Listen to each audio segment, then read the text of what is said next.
All right, so today's piece is Fabric by Henry Cowell, American composer. Fabric is a piano piece with a unique notation, and it's actually a unique rhythmic notation. There's a whole big description of it here, but if you look at the score itself, it's just 2 pages, and there's a bunch of different note heads, right? There's triangle note heads, square note heads, regular note heads, and diamond note heads. The whole idea is that instead of writing tuplets, right, as ways of subdividing the beat, you could use note heads to represent subdivisions of the beat. So why don't we just read how Cowell lays it out for us? No one has ever done this before, right? This is some experimental music writing around 1917 or something, and Cowell's doing his best here to write performance notes, even though no one has ever really written performance notes in their pieces before. So, in musical time, a whole note is the unit by which all shorter time values are measured. For instance, an eighth note occupies 1/8 of a whole note, a quarter note occupies 1/4, etc. The only regular system of subdividing a whole note is into halves, quarters, eighths, etc. If we want other time values, we need to write triplets, right? So triplet eighths, for example, divide the whole note into 12, as we all know. It is here proposed that all these irregular time values be called by their correct names according to the part of the whole note they occupy, right? Thus, triplet half notes are called third notes, right? Instead of half note triplets or whatever, because they occupy the third of a whole note. And then like quintuplet quarters, or there's not really a defined name for them, but a quintuplet, you could just call them fifth notes because each one is a fifth of a whole note, right? So basically, he's kind of creating a harmonic series of rhythms, right? If you think about it, right, the harmonic series, you take a fundamental pitch and then you double it and triple it, multiply it by 4, 5, 6, 7, etc. Here you're taking a rhythmic value and you're subdividing it by different factors, right? So we have your regular note heads are as they are. Then you have all the subdivisions by 3, right? So your third note, sixth note, 12th note, 24th note, 48th note are triangle note heads. If you subdivide by 5, your fifth notes, your 10th notes, your 20th notes, and your 40th notes are going to have square note heads. And you can see how we're going right up by prime numbers so far. So then we have seventh notes with diamond note heads. Ninth notes have rectangle note heads. I don't think ninth notes need their own notation. I think here's where it breaks down a little bit. These should be all prime numbers, but here you go. 11th notes are uh, with a cross through a regular note head. 13th notes you put a cross through a triangle note head, and 15th notes you put a cross through a square note head, etc. I think, yeah, a couple things that bother me about this notation. You have to distinguish between squares and rectangles, and the rectangle, like writing that out is going to be very difficult. Also, you have to distinguish between note heads with a cross it through them and not with a cross through them, which I think is hard to read.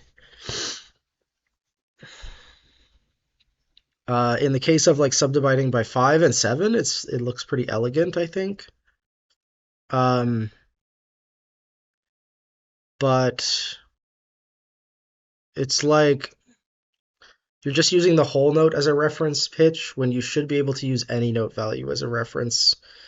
Um, right? Like what if I want to subdivide the measure into 3 and then each of those into 7? Do I have to make up a new note head? I should be able to do diamonds of a triangle or whatever. Um, but I guess at that point you're just doing tuplet notation. So here's what it looks like in practice. For the first couple of measures, he shows you the tuplet numbers, and then he just continues to write it. So the interesting thing about this piece, Fabric, is you actually have lots of polyrhythms going on, and you're just expected to sort of read them. So it totally changes your relationship to the beat. Um, but yeah, it's basically a harmonic series of rhythms, kind of. So I'm gonna let you listen to this now. I put a link in the video description. It's only a couple minutes, and then I'll let you know what I think, having heard it myself. I don't think I've actually heard this thing. I've just seen it as a example, like of experimental music, right? So let's see. Is this worth pursuing, or is this just a one-off thing that Cowell did? All right, cool. So the actual piece is a very romantic sounding, almost like Scriabin. It reminds me of a little bit. Um, and it sounds like a lot of like the harmonies are pretty conservative, actually. The notation is obviously the cool part about it. I like how it starts real complex and then by the end you get simple, right? Like here we just have a 6/8 kind of thing, but at the very beginning you get 6/5/8. And then you also get 7/5/8. Here in measure 5 we get 6/5/9, right? So it's like pretty complicated. You can see he's sort of writing a music that justifies the use of this notation. To be fair, I think there's other applications for this notation. Like there are a lot of folk musics where, um, the main rhythmic subdivision is in five, right? And you could even if you're thinking about the realm of pop music, right? There's like a lot of switching up beats in dubstep, for example, where like you have to be able to feel 3/4 all the time. You might switch to three. You might have like quintuplets in a breakdown or something, right? So I feel like if you're explaining some sort of dance music that isn't notated, this notation might actually make sense. But you wouldn't need nearly all of these subdivisions. You'd probably just need like the triangle and square note heads. You'd probably almost never use the diamond note heads. So,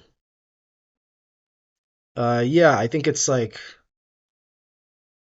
an interesting system. It's a little bit flawed. Like, it's not as flexible as just writing tuplets, but it's cleaner to look at. So, um, in any way, it's by any means, it's very creative, and it's like really crazy to think someone was doing this in 1917, right? Just trying to like come up with ways of thinking about rhythm. And also like this was hugely influential to composers at the time. Like Conlon Nairncaro went on to do all of this crazy player piano stuff. I mean, pretty much the only like textbook he had to push him in that direction of rhythmic complexity was New Musical Resources by Henry Cowell. Like this was it. For a lot of composers, this was the only access to experimental music they had, and people just ran with it, right? So I think this is a very influential little piece of music, even if it didn't, if even if the notation didn't catch on. Um, so yeah, that's my spiel about this one. The last Henry Cowell piece will be tomorrow. I think it is. Just looking at the list here, it's probably going to be Dynamic Motion. Um, so yeah, that's Fabric.